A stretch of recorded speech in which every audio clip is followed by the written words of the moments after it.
So magandang araw kabola, sa video na ito pag-uusapan po natin kabola yung sitwasyon pa rin po ni Dave Ildefonso kabola at saka ng Northport Batang Pier. Magsasuggest tayo ng top 3 teams sa palagay natin dapat i-consider po kabola na magbigay po ng trade offer para makuha siya mula po sa Northport Batang Pier kabola. So hindi pa nakasubscribe, pakipindot naman po yung subscription button. So sa around the league muna tayo. First things first, TNT is doing well kabola. They won their first 2 games kabola and maganda talaga yung nilalaro nila. Medyo gulat ako, maganda talagang pinapakita niya ng bata kabola, no? Medyo pumifit siya ng maayos ito sa sistema po ng TNT kabola. Although of course, hindi naman talaga pumuputok yung mga numero niya. Pero yung was more than capable to be their main local guard right now. Medyo gulat ako doon kabola. Ano po? And then of course, Ronde Hollis Jefferson is playing like he's the best import again kabola. So itong TNT talagang maganda ulit po ang pwestuhan nito kabola and mukhang magiging isang matindi na naman po sila na contender for the championship. Now, on the other hand naman, Blackwater kabola is sa mga kinakapatid po ng TNT, medyo tagilid yung kanila pong pinapakita ngayon. Ito kanila pong NBA caliber import na Ricky Ledo kabola, pangit po yung pinapakita, which of course very surprising kasi nga naglaro po to sa NBA, so yung expectation talaga is mataas. Pero as in sobrang pangit kabola ng mga numerong pinapakita niya. Imagine, not even pag tinotal mo to kabola, hindi pa ata siya umaabot ng 20 points, no? In their first 2 games, that is really unacceptable kabola.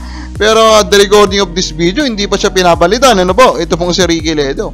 Pero overall, baka naman super tanky na naman yung Blackwater. Baka may alam na naman po yung MVP group na big name na sali sa susunod na draft. Kaya nagsusuper tank ito kabola. Pwede rin pong ganun. Pero overall, ano po? Ang isa rin tinitingnan natin yung medyo so-so lang na performance ni Bearfield. Pero we expect Cedric Bearfield to improve kabola as this tournament goes deeper. On the other hand naman, gusto ko lang bumigyan ng respeto si MVP. Ayan, binigyan na naman po niya ng reward na 10 million. Ito po si Carlos Yulo.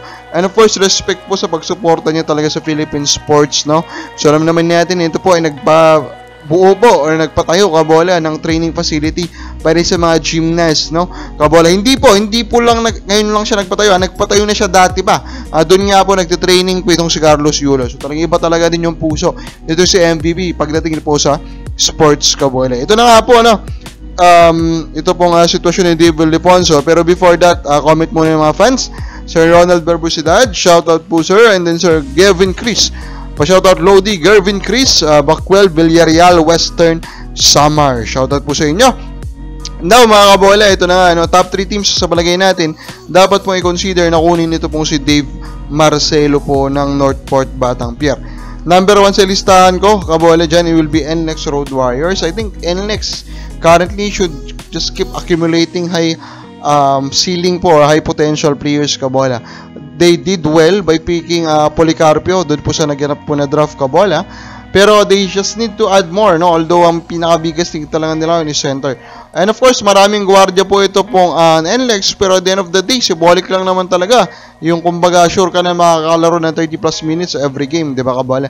So adding a Dave Ildefonso should not hurt them that much kabola. And again, I believe on the high ceiling po of Dave Ildefonso kabola. Same case sila, number 2 ko sa listahan, Blackwater Bossing. Bakit po Blackwater Bossing? Kasi ganun din, no?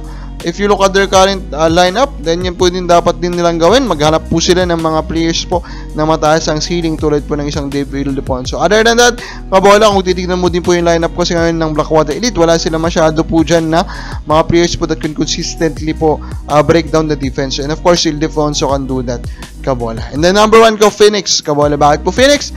Kasi po ang Phoenix kabola sa paningin ko is talagang namumuron sila po for Ildefonso. Comment lang po sa baba.